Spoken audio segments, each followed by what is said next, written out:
everybody and welcome back to my channel. I hope you're all well. So, I've got a really interesting case today. It's actually unsolved. Well, technically, in the eyes of the law, it's solved, but there's a lot of suspicious activity, so a lot of people think it's not solved. So today I'm going to be talking about the mysterious death of Elisa Lam, and if you haven't heard of this case, get ready because this is a mad one. This is a crazy one that actually talks of moving to different dimensions in elevators. Honestly, this is a mental case. I'm just going to get into it. So Elisa Lam was born on the 30th of April 1991, and her parents were originally from Hong Kong, but they'd emigrated to the US, to Canada, to just start a new life, and had a restaurant just outside of Vancouver. And honestly, they had a pretty good life for themselves, you know, like they'd immigrated for a better life and this is what they got. And she was a student at the University of British Columbia. At the time of her death, she wasn't actually like a registered student there, but she did study there. It is proven that she did. So early 2013, she wanted a bit of a break from her studies. She was a bit stressed with uni. So she decided to go on a bit of a road trip around the west coast, and she did this alone, and her parents were a little bit nervous about her travelling alone. So the rules were she had to check in with them every single day to like let them know she was good and stuff. Her end goal was California, but she was stopping off at different places along the way. And one place that she stopped off at was San Diego Zoo, and there's actually pictures that she posted online of her at this zoo because she loved it that much. She arrived in LA on the 26th of January 2013, and 2 days after this she checked into her hotel, which was the Cecil Hotel. And this hotel, a little bit sketchy. Let me tell you about it. So it was originally built in 1924, so it's pretty old, but it wasn't open until 1927, and it was downtown LA in Skid Row, which honestly kind of gives me flashbacks because that just reminds me of The Little Shop of Horrors and the solo that is sung in December, Somewhere That's Green. We don't talk about that though. We don't talk about that. So, Cecil Hotel, a little bit sketchy. In 1931, just 4 years after it opened, a guest committed suicide in his room. W.K. Norton took poison capsules in his room and was found dead, and this was the first of many suicides and just weird deaths. People would throw themselves out of the windows, they would slit their throats, they would poison themselves. It was absolutely mental. One woman, she threw herself out of a window from pretty high up in the hotel, and she landed on someone else in the street, and both of them died. In 1944, a woman gave birth in the bathtub of her hotel room to a little baby boy, but she thought he was dead and threw him out the window, and he died. In 1947, Elizabeth Short stayed there, and if you don't know who she is, her name is the Black Dahlia, that's what she's known as, and she stayed there a few days before her brutal murder. And I do actually want to cover her case at some point, so if you want to know more about her, let me know and I'll cover it, because honestly it's so interesting. It's still unsolved to this day. She stayed there just a few days before her brutal murder. And serial killer Richard Ramirez also stayed in this hotel. Richard Ramirez only stayed for a few weeks in 1980, but it's reported that he would go out and commit murders. He would come back to the hotel, strip and dump his bloody clothes outside the hotel and walk through the hotel pretty much naked, and no one even would bat an eyelid because this is what the hotel was kind of like, which is mental. This woman, she was known to the hotel, like she stayed there a lot. She was found in her room, beaten, raped, the room had been ransacked, she'd been stabbed, and someone was actually charged with this, but then it was found that they had nothing to do with it and they were let go. This is still unsolved. And another serial killer who I actually hadn't heard of, called Jack Unterweger, he stayed there as well. He was an Austrian serial killer. I'd never heard of him before, but maybe I'll do another video on him. And Richard Ramirez as well. Let me know if you want videos on any of these people. In a Jack's stay in 1991, he killed at least 3 sex workers by strangling them, which absolutely horrific. So bad. So since this hotel has opened, there's been at least 16 deaths. Whether they be murders, suicides, or what. Honestly, mental, absolutely mental. Now I'm not really sure how this hotel was kind of set up, but they did have rooms which are kind of like you could share them with people that you didn't know, kind of like a hostel situation. And Elisa did this at first, but after 2 days she had to move out because her like roommates was just saying she was acting really weird, so they had to move her into her own room. And Elisa actually struggled with mental health issues, and this was something she was very open about on her blog which she had online. She had this blog and she kind of talked about fashion, general things going on in her life, and her mental health as well, which at this time she said it wasn't the best. On her blog she described how like she was just feeling a bit low, but she wasn't feeling suicidal in any way. Her family knew about her mental health, but like they didn't like to draw attention to it. They kind of didn't talk about it to people.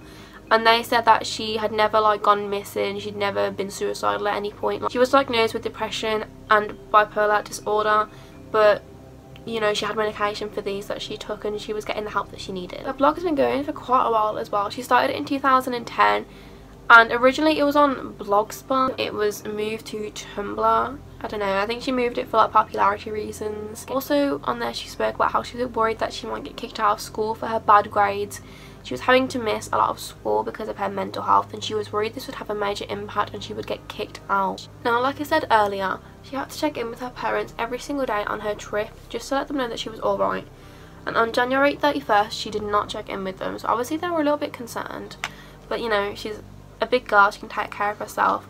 So they tried not to worry, but in the end they did file a police missing persons report. And they flew down to LA and they spoke to the LAPD and they filed a missing persons report and they started searching. And hotel workers said they'd seen her on this day and she was alone, she wasn't, you know, she was fine. And a local bookshop owner had also seen her. Her name was Katie Orphan. She said she had a nice little conversation with her and that Elisa was buying presents for her family. She was buying books and stuff. She also bought a book for herself and she said it might be a bit heavy to travel with, so she was planning on leaving, planning on travelling. So it was a bit weird that she's just disappeared like this. I had to stop filming for a sec and then I clearly forgot to press the record button again. Wonderful. Okay, all I've done with my makeup is powdered and a bit of bronzer. So police searched the hotel and they didn't really find anything. They couldn't search in individual guest rooms except for Elisa's, just because they didn't have any reason to. Like, they had no evidence that anything criminal had been done, so they didn't have the warrants to do this. But they searched all the public areas and the only scent they found was whenever they brought the sniffer dogs in and they sniffed down the hallway and thought they picked up Elisa's scent leading out to a fire exit which led to the roof. But it couldn't be confirmed that this was actually Elisa's scent. On the 6th of February, it had been a week since she'd been missing and police were worried. So they started getting the word out to the media, so the media started spreading news about this case.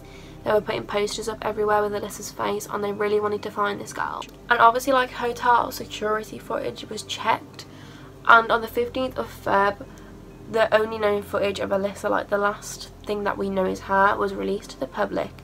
And this was a clip from the CCTV of the hotel, and it was taken on the 1st of February and it's a 4-minute long clip. Elisa is wearing a red zip-up hoodie with a grey t-shirt underneath, black shorts and sandals. Now, the CCTV clip is of an elevator, but with the angle of the camera you can see inside the elevator and part of the hallway as well.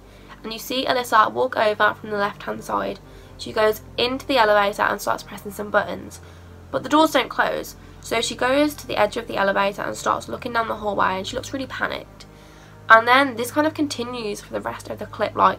She's pressing buttons, the doors aren't closing, she has a look around the hallway, then she goes to the very corner of the elevator she's hiding from someone. And honestly, everyone just thought she was acting so odd in this clip. Honestly, they didn't know if she was okay or not, just from looking at it. And the quality of these clips is not great. And at the bottom of it there is a clear timestamp, but it's been blurred out by the police. And a lot of people think that the police may have tampered with it before releasing it to them. They think that the police may have sped up the video or slowed it down, or that they may have actually deleted some bits and tried to link it all together so it didn't look like they had, which is possible. We'll never know because obviously the police aren't going to tell us that really. And it looks like at some point Elisa's mouth is pixeled out, so you can't see what she's saying. Now, a lot of people think she was being followed by someone and that's why she was kind of looking around and acting so suspicious.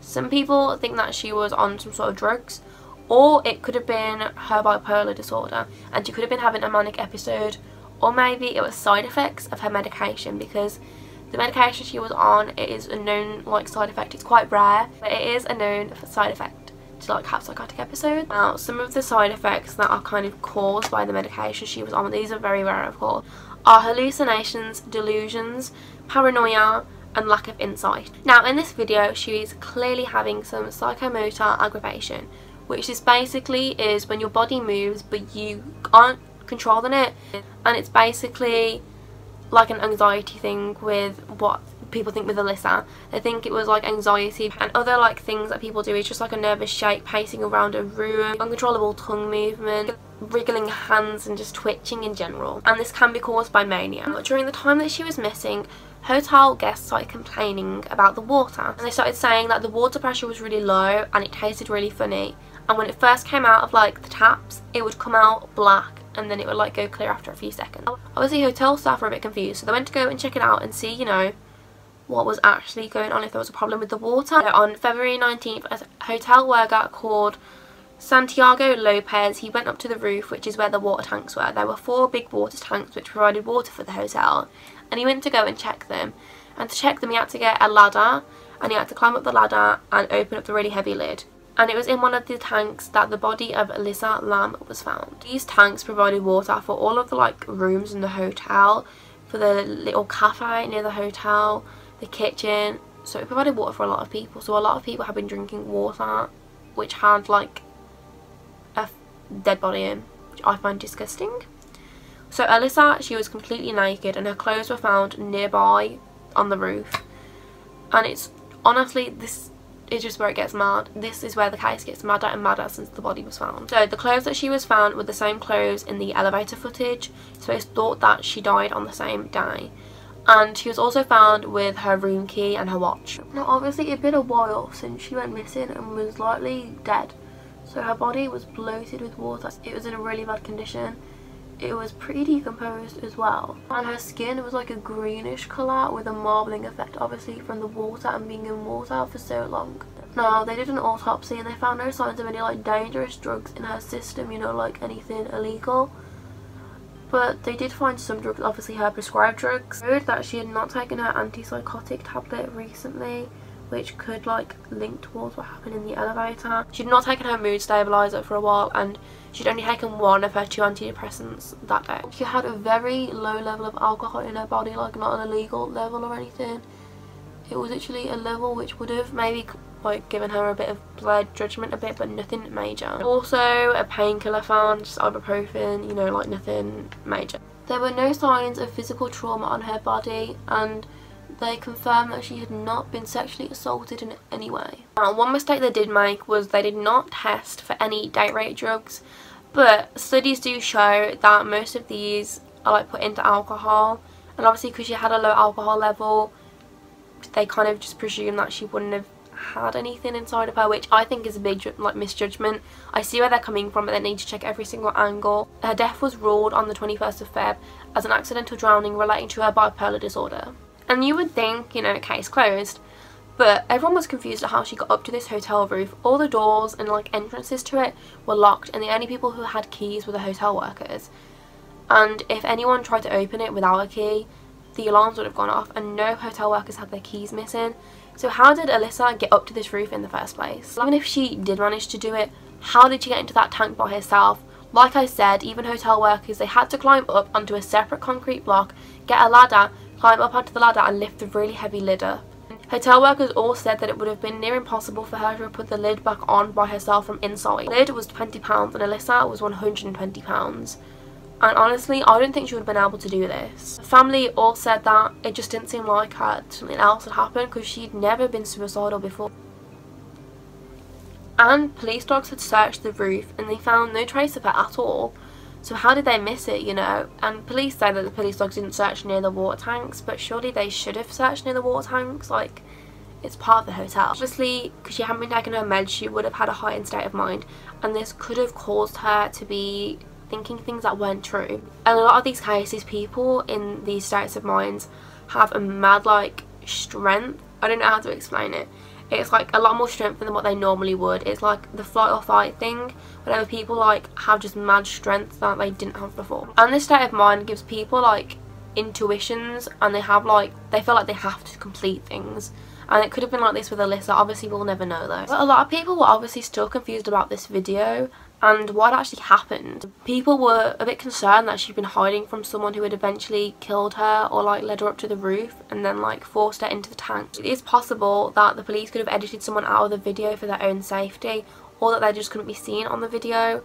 And it's also possible Elisa was on some sort of drug, but it just didn't show up in the autopsy, or it decomposed whenever, obviously her body was in that water for a long time, and it could have like decomposed in this time, and then there's no trace of it. Police say that they did do a rape test and they did do like a fingerprint test to see if she had any DNA under there, but no evidence of this has been found, and the police say that they did it, but we don't know. There was also a pool of blood near her anal region, and police say this could have just been from her being obviously dead and kind of bodily functions coming out. The coroner said in the end that it was from the odd angle that her rectum had like kind of fell at during her death, and that it meant her body had bloated as well. And a lot of people do believe they should like re-examine this to see if she actually was sexually assaulted, because people think this was like a real thing, because if someone has like a pool of blood then it is kind of likely. And something a little bit creepy is since her death there have still been posts on her blog, and basically on Tumblr there's a thing where you can kind of pre-schedule posts to go up, and Elisa had done this, but I would find that creepy if I was following someone's blog, found out they were dead and posts were still coming through. It could have actually been someone else on her account. And her phone was never recovered. In September of that year, her parents filed a wrongful lawsuit against the hotel, saying that it was a danger to people that the water tanks were there and they could die. The official thing was the hotel had failed to inspect and seek out hazards in the hotel that presented an unreasonable risk of danger to Elisa and other hotel guests, and seeking unspecified damages and burial costs. Basically they were saying that the hotel was unsafe and the hotel staff like didn't make it safe, and they wanted some compensation. The hotel argued back. This rooftop was like private kind of land, you know, the people didn't have access to it, they had no clue how Elisa got up there. So in the end the parents lost the lawsuit. So the person who checked the roof, he said he took the elevator up to the 15th floor before walking up to the staircase for the roof. Then he had to turn off the rooftop alarm, climb up onto the platform where the water tanks were, then climb another ladder to get on top and take the lid off. Like, it's a very long process, and he just, basically they were saying that they can't predict that someone's going to go to this trouble. And something kind of weird, so in the year 2005 a film came out called Dark Water, and it's very similar to what happened. The main characters are called Dahlia, kind of like the Black Dahlia who was at the hotel before she died, and her daughter Cecile, the hotel Cecile, in a creepy hotel, and the guests are saying that the water tastes weird and it's coming out of the taps dark water. It turns out a missing girl's body is in the water tanks, and there's also an elevator scene where Cecile is acting really weird. This literally sounds like what happened to Elisa, and a lot of people think she could have been trying to recreate this movie, which seems unlikely, but some people believe that. Now, some other theories. So there's a theory that Elisa wasn't even a real person. At the time there was a tuberculosis outbreak in the area she was staying in, and they were doing a test, and the long name is enzyme linked I can't say it, in new sorbent assay, and the short name was Lam Elisa. And the government wanted to keep it quiet that tuberculosis was outbreaking, and they were doing tests. So they came up with a fake story of Elisa Lam. So when people search online Elisa Lam or Lam Elisa, it'll only come up with the stories about Elisa Lam's death and never about the tuberculosis. So that could have also been a thing. I'm not sure how much I believe this, because like people knew Elisa and she had photos everywhere and she had a blog. So it'd be a lot of effort, but maybe, who knows, the government do weird things. Some other possible theories, she could have committed suicide. It could have been her trying to get away from her bad mental health, trying to get away from the worries of school, and this could have been how she chose to get out. It could have been an accidental drowning. She could have been having a bad spell with her mental health and she didn't mean to drown and die, but it happened. But the only thing I wouldn't understand about this is how she managed to get up on the roof and how she was naked. Now, something I do want to say is whenever the sniffer dogs found her scent, it was on the fire exit leading up to the rooftop, and I couldn't find any reports anywhere if this would have like set alarms off. I presume it would have, but obviously if there's traces of her around the area, she could have gone to the rooftop that way. And this one's a little bit mental. She could have been assassinated by the government. Apparently she'd been posting about an invisibility cloak that the Pentagon had been working on and and apparently she knew too much about this invisibility cloak and had to be taken out. I mean, people do think this could have been something, and that the person following her in the elevator could have been wearing this invisibility cloak, which kind of reminds me of Harry Potter. I won't lie, I don't believe this theory. She could have actually been on drugs that just didn't show up in the autopsy. She could have been having a really bad trip. Body language experts say that the footage of her in the elevator correlates with the footage of someone who is tripping on narcotics, so she could have been on drugs. But now, this one is just honestly mad. She could have travelled to another dimension. I know, you're probably thinking, what? I'm going to explain this. and I kind of believe this one. Okay, so there's a game called the Korean elevator game, and for this game you need to obviously have an elevator, a building with at least 10 floors, and at least one person. What you have to do is press a sequence of buttons inside the elevator, and if anyone comes into the elevator, like any other guests or anything, then you have to stop and start again once they've gone. So the sequence is the 4th floor, the 2nd floor, the 6th floor, the 2nd floor, the 10th floor, the 5th floor. And when you get to the 5th floor, a woman should enter at this point. You're not meant to look at her, speak to her, and she's not human and apparently will keep you for herself. So then, when this woman enters, you press the 1st floor. If the elevator descends, you leave and don't look back. And if it ascends, you leave and do not respond to the woman when she asks you in a high-pitched voice, what's wrong or where are you going? And if when you leave, you are alone, you're in the other world. Electronics do not work, the lights are off, and when you look outside the windows, the only thing you see are red crosses. And then to get back, you do the same thing. And honestly, I'm very spiritual. Maybe this could have been a thing. I think she could have been trying it. I'm not saying it's a real thing and that really happens, because that's a little bit far-fetched, but she could have maybe been trying to do this. I know when I've been in like bad states, I've been like, you know what, I'm gonna like summon demons. So she could have been trying it, and that's why she kept looking out for people to make sure no one was coming to ruin the game for her. She could have been killed by someone she met on the trip or didn't even know, or could have been killed by a hotel worker because they had access to the roof and the alarms wouldn't have gone off. Okay, so what I think personally, I think from the video and the toxicology report that she was having a manic episode. I just think it's really likely because she was off her medication, she was in a new surrounding. I think it's really possible that it was a manic episode. But I do think some sort of foul play was involved, because she wouldn't have been able to get up to the roof and get in the water tank and put the lid back on all by herself without the alarms going off. I really do think that a hotel staff member was involved in this in some way, and I think the police need to look into it more. And they would also know where all the cameras are to avoid cameras, and that's how they're not in any of the footage. Elisa was obviously in a fragile state, and I think someone has taken advantage of her. But yeah, this is the end of this video. Honestly, this is a mad case. I want to do more cases like this because I find it crazy. And technically it is solved, it's still classed as an accidental drowning related to her bipolar disorder. But do we believe this? I kind of don't. But let me know what you think down below, and I will see you in the next video. Bye guys.